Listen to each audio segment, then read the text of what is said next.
Hey, good morning to everybody. Happy Tuesday. It's Daryl here. It is 6:35 a.m. here in Connecticut on the East Coast. I put a little message on my community page. I have a lot of stuff to do today. Not to give you guys too much personal information, but I had to tweak up my page a bit. I had a problem. There was a bit of a problem. I had to update some stuff in order to get my advertising to work. So that was important.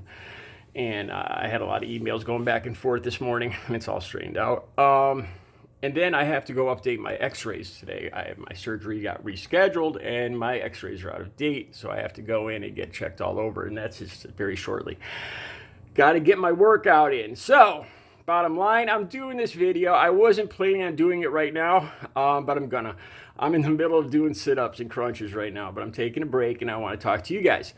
Now that hopefully the virus is subsiding a bit, I think it's very important that I and anybody else who's concerned about the election, we start discussing this. It's probably one of the biggest things that's going to happen this year, one of the most important things. I mean, putting the virus stuff aside, it's without doubt, it's one of the most important things. I've been wanting to talk about this for a long time. It's not based on any other videos. I've had these thoughts for a while, and let me just go over them for you, what my opinion and what I think. I believe that Trump is causing irreparable. He's causing a lot of harm that's going to take a long time to fix. I'm particularly, as you guys know, I'm particularly concerned about the environmental protection, and all this stuff that he's rolling back, all these regulations. And Trump supporters just love it because they don't want, they don't want to be told what to do. I believe that there's people that consider money more important than anything else, and those people need to be regulated. Otherwise, we're all going to be drinking mercury, and the wealthy people can be in a position where their kids go to private schools. They have their own private doctors, and they don't worry about the same things we worry about. Their transportation's covered. Their education stuff is covered. Bottled water, their food, they're on another level where they can roll back regulations without being affected by them. Well, we are. And in that respect, you can look at this as if you're an average white American like Donald Trump. You might not be affected. You know, these things won't bother you, but I believe they will. I believe it affects everybody. I believe it affects the whole country, especially heading towards the future. Rolling back these regulations, all this stuff, all the damage that's been done. As anybody knows, when you hurt yourself, when you damage anything, the damage is quick, usually quick, but the repairing takes a long time. It takes a long time to straighten out train wrecks. You know what I'm saying? Okay, so this video, I just want to talk about voting. Just my opinion on it. All right, so obviously, me and a lot of people like me think Trump needs to go. This is, I think, like I said, I think it's damaging the entire country, every man, woman, and children, every animal, every plant, every river, our Constitution, our whole system of government is being damaged. I mean, look at I won't even say anything more, but Michael Flynn. Look at what's happening there. It's twisting justice, and it's going to take time to straighten out. In 4 more years is going to cause this incalculable more damage. It needs to be removed. That's my opinion. We have Biden, and like a lot of people say, I mean, he's not the dream man. You know, he's not the ideal candidate. Video I made yesterday where I was talking about his comments about Ewing Black. And I found myself kind of making excuses for him.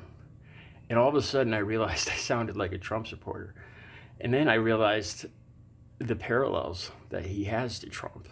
Um, I guess a lot of men in their 60s, in their 70s, probably. I think it's time for some younger blood. I do. I think it's time for more minorities. I think it's time for more women to get involved in government. I would really. That's one of my main dreams is to see the face of government reflect our face here.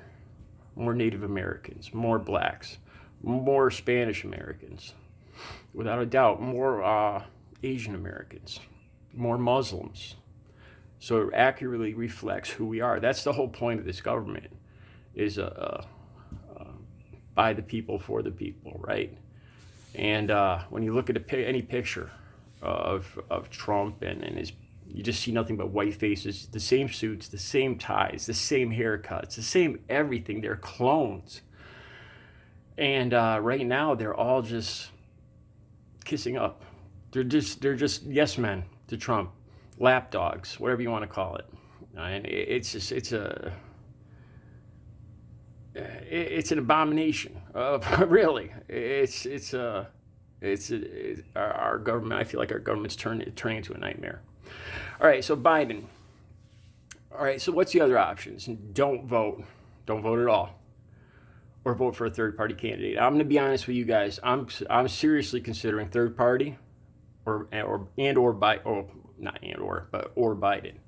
Not sure where. Here's my thoughts. If I vote third party, my conscience will feel better. But what I'm doing is depending on other people to pull Biden across the finish line. I'm more or less, I'm voting with my conscience because, let's be honest, I can't even think of a name right now for a third-party candidate. Now, so how can a third-party candidate win if I can't even think of their name? So I could vote for my conscience and feel good, but I'm depending on other people to do the right thing and not let Trump win. You see what I'm saying there? Yeah, it's kind of selfish to make myself feel better, to do my morally right thing, but I'm counting on everybody else to do the dirty work, to vote against their morals, their first choice, and do what needs to be done and get Trump out of office. I hope you guys can understand what I'm saying here. I have a hard time doing that, because if Trump ever did win, I'd feel like, I was partly to blame. This is just my thoughts. I don't know. I could be wrong. I could. Now, here's my thoughts on not voting.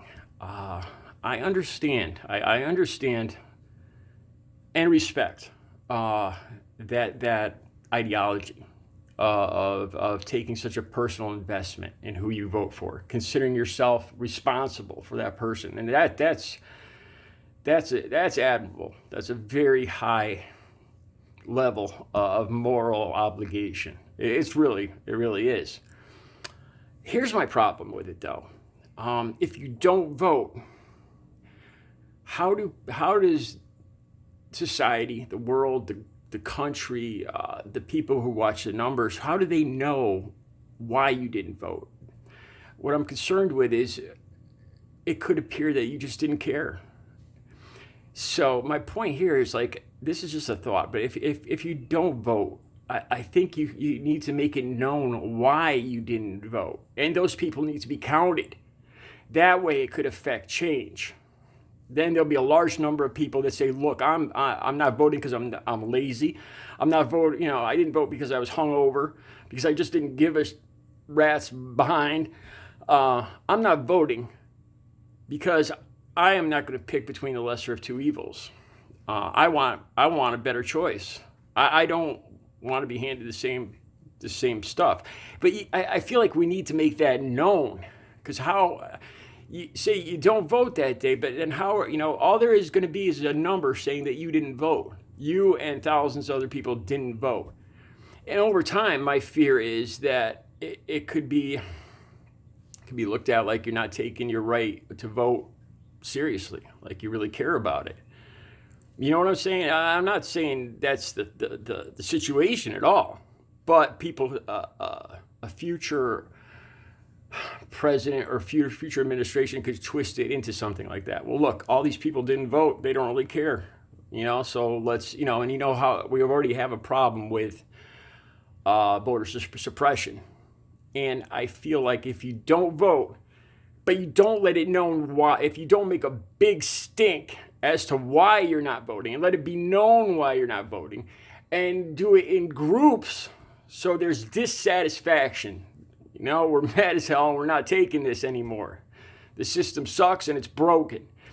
Those people need to be counted, because otherwise, this is my fear, future administrations could twist that into saying, well, they just don't care, so, and then you start getting the gerrymandering and worse. That's my fear. That's my fear. Like I said, my point is how if you don't vote, I feel like you need to it needs to be counted as to why you didn't vote, as to why you're demonstrating, why you're against the situation. Otherwise, it could just be misinterpreted as not caring, as apathy. And then that apathy, I fear, could be used against us down the road. Look, they just don't care, so we're going to do what we want. That's what I'm afraid would happen. I could be wrong. I don't know, but that's my initial take on this. So I feel it's important for me to vote. Not voting, for me, is not an option, unless it was part of a big mass demonstration as to why, unless I was a part, actively involved in making a point of why I'm not voting. But just to sit home and say I'm not voting because my moral obligations, that's not an option for me personally. So yeah, to be honest with you guys, I'm going to have to vote for Biden because I feel that it's necessary. It's absolutely adamant that this needs to be stopped now. A little change towards better is better than going downward. You know what I'm saying? Biden, and it's a sucky way to vote. It really is. But okay, you got to do the best with what we got. For what we have right now, we got to do the best that we can with it and work for a better situation tomorrow, the next day. And that's exactly why I make this video now. And I think it's important that we all start talking about this now. It's important. You can't keep putting off change. That's important to you. Just some ideas. All right, I got to get back to my workout, my x-rays. I got a busy day. You guys have a great Tuesday.